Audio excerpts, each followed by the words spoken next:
Hello friends, રસોઈની દુનિયામાં આપનું સ્વાગત છે। આજે હું તમને દૂધીનું રાયતું, કાકડીનું રાયતું, દ્રાક્ષનું રાયતું, બૂરાની રાયતું તેમજ બીટના રાયતાની રેસીપી જણાવીશ। આ રાયતા તમે અલગ અલગ પરાઠા, રોટલી, ભાખરી અથવા ખીચડી જોડે પણ સર્વ કરી શકો છો। જો તમને આ વિડીયો ગમે તો લાઇક, શેર અને સબસ્ક્રાઈબ જરૂરથી કરજો અને તમારા ફ્રેન્ડ્સ અને રિલેટિવ્સમાં જરૂરથી શેર કરજો।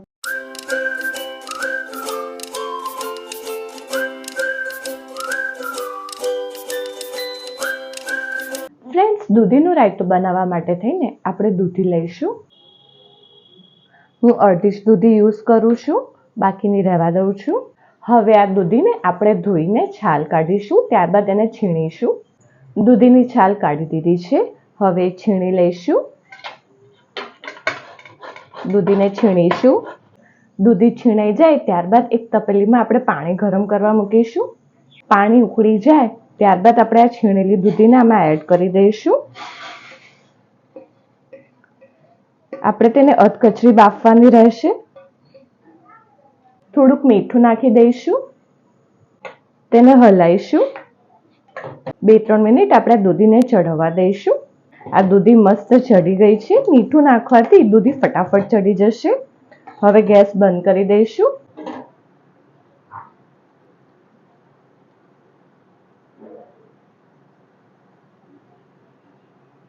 દૂધી ગળાઈ જાય ત્યારબાદ આપણે તેને બાઉલમાં લઈ લઈશું। ત્યારબાદ આ ગરમ ગરમ દૂધીમાં આપણે ઠંડુ પાણી રેડીશું। આ ખાસ સ્ટેપ છે। ઠંડુ પાણી રેડશો તો તમારી દૂધી જરાય પણ બ્લેક નહીં પડે, આ રીતની વ્હાઈટ જ રહેશે। તમે આઈસ ક્યુબ પણ એડ કરી શકો છો અથવા તો એકદમ ઠંડુ પાણી પણ રેડી શકો છો। ઠંડુ પાણી જેવું રેડશો એવું તરત જ દૂધી ઠંડી પડી જશે। ત્યારબાદ આપણે તેને આવી રીતે નીચોઈ દઈશું। બહુ એકદમ નથી નીતારવાનું પાણી, આવી રીતે। હવે આપણે એક બાઉલમાં લઈ લઈશું। આવી રીતે બધી દૂધી કરવાની રહેશે। આવી રીતના બધી દૂધી નીતારી દેવાની રહેશે। ત્યારબાદ એક બાઉલ લઈશું, તેમાં 1 કપ દહીં એડ કરીશું। હવે તેમાં આ દૂધી એડ કરીશું। સ્વાદ અનુસાર મીઠું એડ કરીશું। 1/4 સ્પૂન સંચર એડ કરીશું, કે જેને કાળું મીઠું કહીએ છીએ તે એડ કરીશું। હવે તેને હલાઈશું।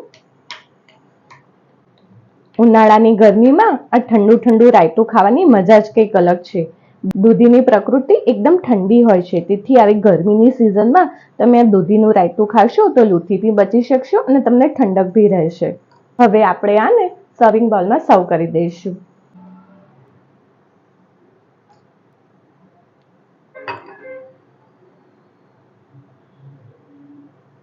ફ્રેન્ડ્સ, તો આપણે દૂધીનું રાયતું રેડી છે।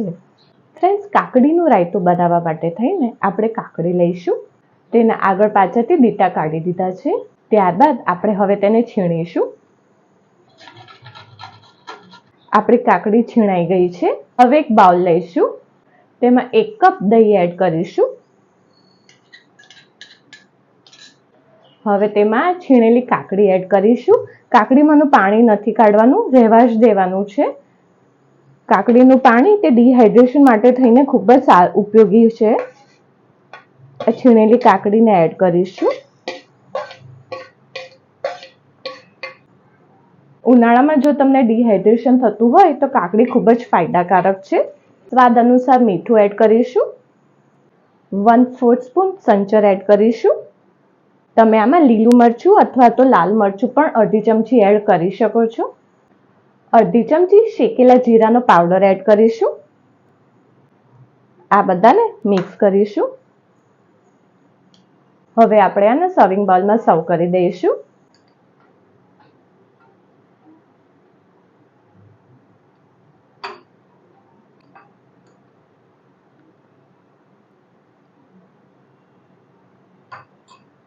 ફ્રેન્ડ્સ, તો ઉનાળામાં ડિહાઇડ્રેશનથી બચવા માટે થઈને આપણું એકદમ ઠંડુ કાકડીનું રાયતું રેડી છે। ફ્રેન્ડ્સ, બીટનું રાયતું બનાવવા માટે થઈને આપણે એક બીટ લઈશું, તેની છાલ કાઢેલ છે। એક છીણી લઈશું, આ બીટને હવે આપણે છીણીશું. ફ્રેન્ડ્સ, તો આપણું બીટ છીણાઈ ગયું છે.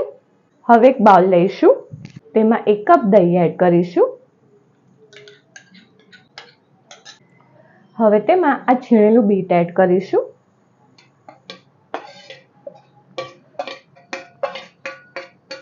થોડોક ફુદીનો સમારેલો એડ કરીશું.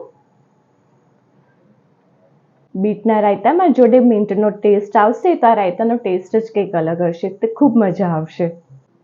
સ્વાદ અનુસાર મીઠું, 1/4 સ્પૂન સંચર, 1 ચમચી શેકેલા જીરાનો પાવડર એડ કરીશું. હવે આ બધાને મિક્સ કરીશું. દૂધી અને કાકડીમાંથી પાણી છૂટતું હોવાથી રાયતું થોડુંક ઢીલું થઈ જતું હોય છે, પણ બીટમાંથી જનરલી પાણી છૂટતું નથી. અમારે થોડુંક પાણી એડ કરવું હોય તો કરી શકો છો, અથવા તો આઈસ ક્યુબ પણ એડ કરી શકો છો. હું આઈસ ક્યુબ એડ કરું છું. હવે આપણે આને સર્વિંગ બાઉલમાં સર્વ કરી દઈશું.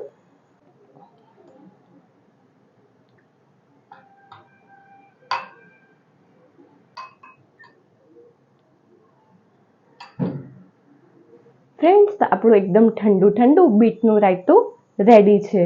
દ્રાક્ષનું રાયતું બનાવવા માટે થઈને 1 કપ સમારેલી દ્રાક્ષ લઈશું. તમે આખી દ્રાક્ષ પણ લઈ શકો છો, અથવા તો કાળી દ્રાક્ષ પણ લઈ શકો છો.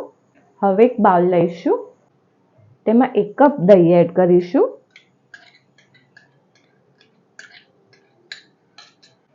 આ સમારેલી દ્રાક્ષ એડ કરીશું. તમે આમાં તમને મનપસંદ હોય તેવા ગમે તે ફ્રૂટ્સ પણ એડ કરી શકો છો, લાઈક પાઇનેપલ, બનાના, કાં તો સિમ્પલ દ્રાક્ષનું પણ રાયતું બનાવી શકો છો. સ્વાદ અનુસાર મીઠું એડ કરીશું.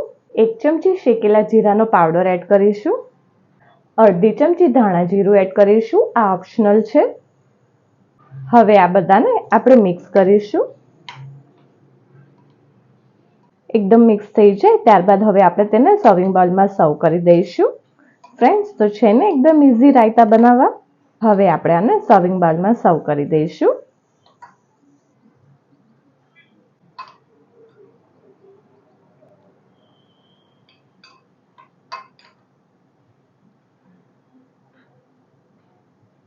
ફ્રેન્ડ્સ, આપણું એકદમ ઠંડુ ઠંડુ ખાટું મીઠું દ્રાક્ષનું રાયતું રેડી છે. ફ્રેન્ડ્સ, બુરાની રાયતું બનાવવા માટે થઈને એક પેન મૂકીશું. તેમાં 2 ચમચી તેલ એડ કરીશું. તેલ ગરમ થાય એટલે 1/4 ચમચી રાઈ, 1/4 ચમચી જીરું એડ કરીશું. આ બંને તતડે એટલે 7 થી 8 કળી સમારેલું લસણ એડ કરીશું. આ લસણને એકદમ ધીમા ગેસ ઉપર સાંતળીશું. ફાસ્ટ ગેસ કરીને તેને બાળી નાખવાનું નથી. ધીમા ગેસ ઉપર સતત એને સાંતળ્યા કરવાનું છે. લસણ જેટલું ધીમા ગેસ ઉપર તમે સાંતળશો એટલું તેલમાં લસણનો ટેસ્ટ આવશે. લસણ થોડુંક સંતળાઈ જાય તે પછી એક લીલું મરચું એડ કરીશું. હવે આ બધાને 20 સેકન્ડ જેટલું સાંતળીશું. લસણને તમે જોઈ શકો છો લાઇટ બ્રાઉન કલરનો થાય ત્યાં સુધી તેને સાંતળવાનું રહેશે. હવે ગેસ બંધ કરી દઈશું. એ પછી એક બાઉલ મૂકીશું.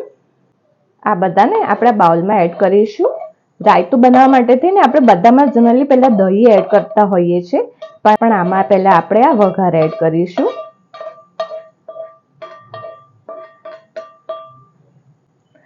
આને 1-8 મિનિટ થોડુંક ઠંડુ થવા દઈશું. ઠંડુ થઈ જાય તે પછી એક બાઉલ દહીં એડ કરીશું. તેને આપણે મિક્સ કરીશું. મિક્સ થઈ જાય તે પછી સ્વાદ અનુસાર મીઠું, 1 ચમચી શેકેલા જીરાનો પાવડર, 1/4 ચમચી સંચર એડ કરીશું. તે પછી થોડોક સમારેલો ફુદીનો, સમારેલા ધાણા એડ કરીશું. આ બધાને મિક્સ કરીશું. આમાં લસણ જે છે તે બહુ જ ઇમ્પોર્ટન્ટ છે. તમે લસણ જેવી રીતના સાંતળશો તે રીતે આમાં રાયતાનો ટેસ્ટ આવશે. ત્યારે તમે રાયતાનો જો તમે ચાખશો તો ટેસ્ટ અલગ હશે. અને 5-10 મિનિટ પછી રાયતું, તેલ અને લસણ ત્રણેય મિક્સ થશે તે પછીનો ટેસ્ટ અલગ થશે.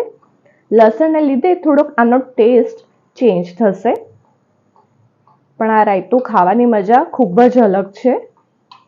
હવે આપણે એને સર્વિંગ બાઉલમાં સર્વ કરી દઈશું. આ રાયતું મારું ખૂબ જ ફેવરિટ છે. બોરાની રાયતું ખાવાની મજા જ કંઈક અલગ છે ફ્રેન્ડ્સ. આ બોરાની રાયતું જરૂરથી ટ્રાય કરજો. ફ્રેન્ડ્સ, તો આપણું બોરાની રાયતું રેડી છે. ફ્રેન્ડ્સ, તો આપણા 5 અલગ અલગ ટાઈપના રાયતા રેડી છે. આપણું આ દૂધીનું રાયતું તમે જોઈ શકો છો. તે પછી આપણું કાકડીનું રાયતું. તમે આ રાયતા ખીચડી, પરાઠા, ભાખરી, રોટલી ગમે તેની જોડે સર્વ કરી શકો છો. દ્રાક્ષનું રાયતું,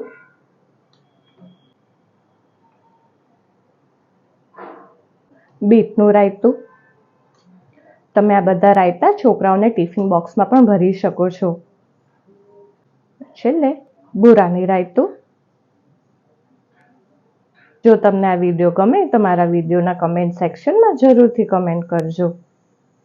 ફ્રેન્ડ્સ, જો તમને આ વિડીયો પસંદ આવ્યો હોય તો સબસ્ક્રાઇબની જોડે બેલ આઇકોન ઉપર ઓલ બટન દબાવજો, જેથી મારા બધા નવા વિડીયો તમને મળતા રહે.